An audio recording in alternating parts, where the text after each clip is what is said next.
৫,০০০ শ্রমিকের কারখানা, তীব্র গরমেও নেই ফ্যান কিংবা এসি। প্রায় ৩ লাখ বর্গফুটের বিশাল কারখানার এত শ্রমিক তাহলে কাজ করেন কিভাবে? জীবন হাঁপিয়ে ওঠে না? এর সরল উত্তর না, ভঙ্গুর প্রতিষ্ঠান নয়, কিংবা নেই আর্থিক সংকটও। তবু কেন নেই এসি কিংবা ফ্যান? চলুন জেনে নেওয়া যাক এর আসল রহস্য। কারখানায় কাজ করেন ৫,০০০ শ্রমিক। তীব্র গরমের মাঝেও একটুও ঘামে না শ্রমিকরা। পুরো কারখানায় একটি এসিও নেই, নেই কোনো বৈদ্যুতিক পাখা। কেননা বাইরের তাপমাত্রার চেয়ে কারখানার ভেতরটা কয়েক ডিগ্রি শীতল। সবুজ গাছগাছালি আর লতাগুল্ম ছড়ানো পুরো কারখানায়। গরমে মানুষের মাঝে অস্বস্তি দেখা গেলেও এখানকার শ্রমিকরা প্রকৃতির নির্মল পরিবেশে কাজ করছে। ৭ তলা বিশিষ্ট ৪০,০০০ বর্গফুট ছড়ানো একটি ফ্লোর। দিনে রাতে ২ শিফটে এখানে কাজ করেন প্রায় ৫,০০০ শ্রমিক। রংপুর শহরের রবার্টগঞ্জে স্থাপিত কারুপণ্য রংপুর লিমিটেডের এই কারখানার ভবন শীতল রাখা হয়েছে এক বিশেষ ধরনের স্থাপত্য কৌশল প্রয়োগ করে। এতে কারখানাটির ৮০% বিদ্যুৎ সাশ্রয় হচ্ছে। কারখানা কর্তৃপক্ষ বলছে, বিদ্যুতের ব্যবহার সর্বনিম্ন পর্যায়ে নামিয়ে এনে একটি সবুজ গ্রিন কারখানা গড়ে তোলাই তাদের লক্ষ্য।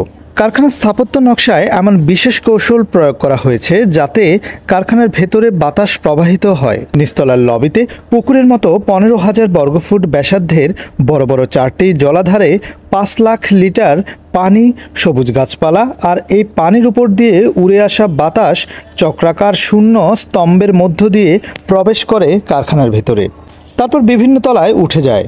ফলে এসি বা ফ্যান ছাড়াই কারখানার বাইরের চেয়ে ভেতরের তাপমাত্রা ৪ থেকে ৬ ডিগ্রি সেলসিয়াস কমে যায়। প্রাকৃতিক নিয়ম অনুযায়ী গরম বাতাস উপরে ওঠে আর শীতল বাতাস নিচে পড়ে থাকে। এই গরম বাতাস ছাদের উপর চিমনির ভেতর দিয়ে বেরিয়ে যায়, ফলে পুরো ভবন শীতল হয়ে আসে। গেট দিয়ে প্রবেশ করলে ৮ লাখ বর্গফুটের বিশাল কারখানার চৌহদ্দি, মাঝখানে ৭ তলা কারখানা ভবন দেখলে একটা বিশাল সবুজ বাগান নজর কাড়ে। নানা প্রজাতির গাছে ছেয়ে আছে ইট পাথরের দালান। দেয়াল জুড়ে ঝুলছে লতাপাতার গাছ। ভবনের সামনেও গাছগাছালি। দক্ষিণের বাতাস এসে গাছে দোল খায়। এভাবে দেয়ালগুলো গাছে ছেয়ে ফেলাও ভবন শীতল রাখার কৌশলের অংশ।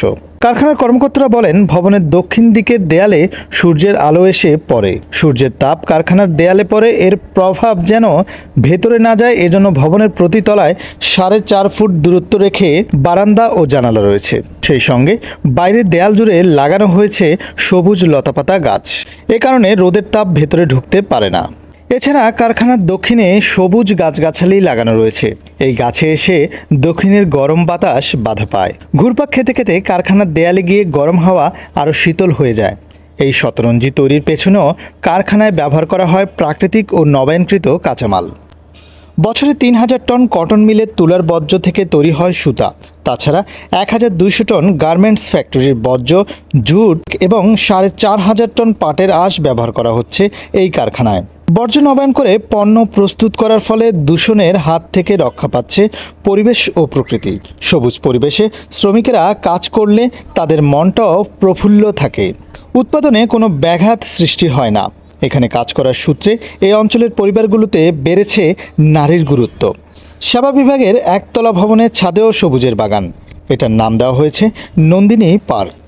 ছাদের মধ্যে গাছের ফাঁকে ফাঁকে বসার জন্য ছোট ছোট অনেক বেঞ্চ, পানির ফোয়ারাও আছে, পদ্ম ফুল।